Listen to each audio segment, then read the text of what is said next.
Hello, everyone. It's Emily Steele here, and I have Jess Anderson of Jess Desserts here. So, if you are someone who wants to start a baking type of company, or you're like in love with cookies or macarons or cupcakes or all of the things, Jess is our expert today. And she gets to tell us the type of business she has started, what she's doing, and we get to learn all the things from her. So, Jess, hello, welcome. Tell us a little bit about how and why you started your company.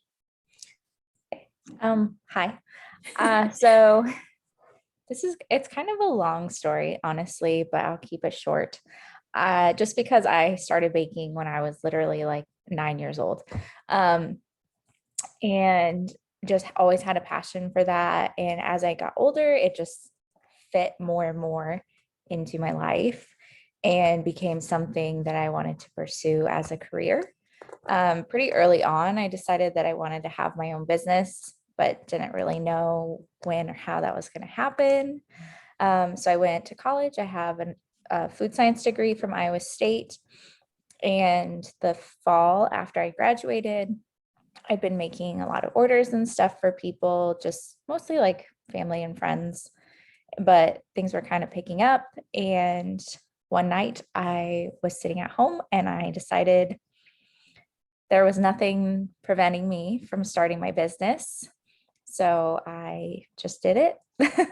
I was already making stuff. And so I figured I might as well just be official with it. And so I signed up for my business name, did all the initial things. And then that was 3 years ago almost. So here we are. You set up the Instagram, you set up the Facebook. Were those some of the first things you did? Do you remember? Yeah, the first thing I did was check just to make sure my business name was available and signed up for that right away just to claim it. And then I did like Instagram, Facebook, set up an email address. Those were probably the first things. The website came shortly after that, but that definitely wasn't one of the first things I did. Did the social Instagram was probably first. Seems like a great avenue to connect with people for sure. Okay, so tell me about an early win you had with Jess Desserts that you were like, ooh, like, okay, I feel like things are moving. So one of the first big things that happened was I got to make desserts for an event at the hall, actually, in Valley Junction. The company I worked for had like a event coordinator that also worked there, and he had seen that I was doing business. So he reached out and I made like cookies and cupcakes and stuff for them. And it was Harry Potter themed. And basically he was just saying like, here's the theme, here's how much we need, you do the rest. So I got to be creative and kind of just do whatever I thought worked. And honestly, it was way out of my comfort zone. And I thought it was probably too much too soon, but it went over really well. And just to have somebody like trust me with the process and say like, hey, here's what we need, but you are like capable of doing the rest or filling in the blanks was a big confidence boost early on. Definitely. Just to have somebody trust me with something like that was huge. For anyone listening to this, like an early win for someone is inviting them to be a part of your experience. So like the person who took the chance on you, right? Like that is a huge win. They probably don't even fully know that maybe changed your life, right? Or like gave you like certainty or more belief in yourself. You're like, oh, like I can do this. Like, but someone else had to borrow their confidence for a little bit. I feel like sometimes we need those people. So we can all be those people for people we love. For sure. Yeah. Okay. So tell us a little bit about like one of the biggest challenges you faced growing this business. Oh, geez. Well, we all know that I'm bad at bookwork. And I think we all know this. Yes, we all know. I don't know. I think that's just like my biggest struggle is like the behind the scenes business stuff because I am just perpetually afraid of getting in trouble. Not that I'm doing anything wrong, but I'm like, I got my license like right away and like just wanted to make sure that I was like checking all the boxes because I didn't want something to like slip by and or like not be kept track of. And I think just in the ongoing, the hardest thing is like keeping up with that, or like tracking my income and my expenses and stuff, because like any sort of creative business, I feel like it kind of is like two sides that don't mix. You have like super creative side that's like cooking and baking and new recipes and new flavors and talking with customers and that kind of creative thing. And then you have like Excel sheets and emails and very boring bookwork that needs to be done though. So that's like the hardest thing. I mean, aside from just like growing the business and pushing through the grind of like getting your products in front of people, that's definitely the hardest thing for me, at least right now, is just like making myself do it, the boring stuff, so that I can do the fun stuff. And hopefully you get to a point where it's like, that's the first thing you get to outsource, right? Like, I think some of those biggest challenges give us an opportunity to be like, okay, when I'm ready, this is what I get to pass the baton to someone else for. So it's good that you have that awareness. Like, I don't like this. So as you've been growing your business, and if others are listening to this and they're like, I love what Jess Desserts does, I've been wanting to start something similar, but I've been really scared, or like there's fear within me, or something exists. And what are 3 pieces of advice you would give someone today? The first thing I would say is just do it. I know that's like cliche or whatever, but honestly, like I said, when I started my business, there's never going to be a time where it's like, this is perfect. Like you might have an opportunity to do your business, but there's never going to be a time where there's not going to be obstacles. Like if you're thinking about it, just start it and go from there and build business and see how it goes. But I think that's the most important thing, is to just go for it.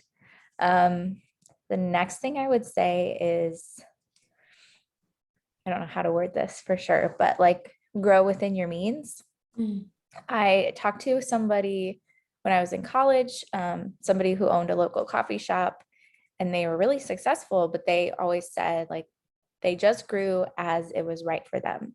They didn't like jump way ahead and spend a bunch of money on something that wasn't making sense for them now. Like when I started my business 3 years ago, I would not have just like gone and bought a building and spent thousands of dollars on setting up a kitchen, because that didn't make sense for where I was. Whereas now, like 3 years in, I'm thinking about that and like planning for the next steps. So I guess that is just like go one step at a time, if that makes sense, but not like stay where you are and be comfortable, but you know what I mean? Just like look at the next step, because it can be really overwhelming to think about where you are and where you want to be. But if you think about where you're going next, that's a lot more manageable. The other thing I will say is to always be learning. I have learned a lot of skills from a lot of different people, not all baking related, some about business, some about just being personable with people, some good things, some bad things. And even now I learn things like on TikTok and just videos of somebody making something, and they talk about like, oh, I learned to do it this way. And then sometimes even subconsciously I start doing something that way, and I'm like, wait a minute, like that came from this person. Like there's always something to learn and somewhere to grow from, like whoever you're working with, whoever you're meeting. I would say just don't underestimate like the ability to learn from people or places or different situations. Like there's always something to gain from that. Hashtag always be learning. I love it. Okay. So love those pieces of advice, by the way. So it feels just so true to your journey. And I Like, I love that. So where is Jess Desserts heading next? Can you share anything? What's on the horizon? Tell us things. We are at a bit of a fork in the road, I Yeah. think. And by we, I mean me. It's just me. Um, so maybe one of the first things coming soon would be adding somebody else, just to help manage some of the growth. I feel like the business really took off this year, which is amazing, but it's also overwhelming sometimes to be just one person doing everything. Yeah. So that would be something. And the other things where I'm a bit split are the next kitchen option, I guess, for me. Yeah. I mean, I've been renting commercial kitchen space and that's been great, but I'm growing out of the space. Mhm. And it's just not the best option for me right now. So I have started looking at retail spots and yeah. I'm also thinking about a possible mobile option, Mhm. just to be able to reach more people. The farmers market has been great to be in front of people every weekend and interacting with people. I think that's such an important thing for food, Mhm. is to be in front of people. It's really hard to sell food online, Yeah. um, as nice as that would be. Mhm. But yeah, so I'm kind of just considering the options, looking around, trying to find the next best place to Mhm. go or the next best thing to do. I think all of the options are good options. Mhm. Just kind of waiting and letting it sit before I make the next big jump. I've got some time. Um, Mhm.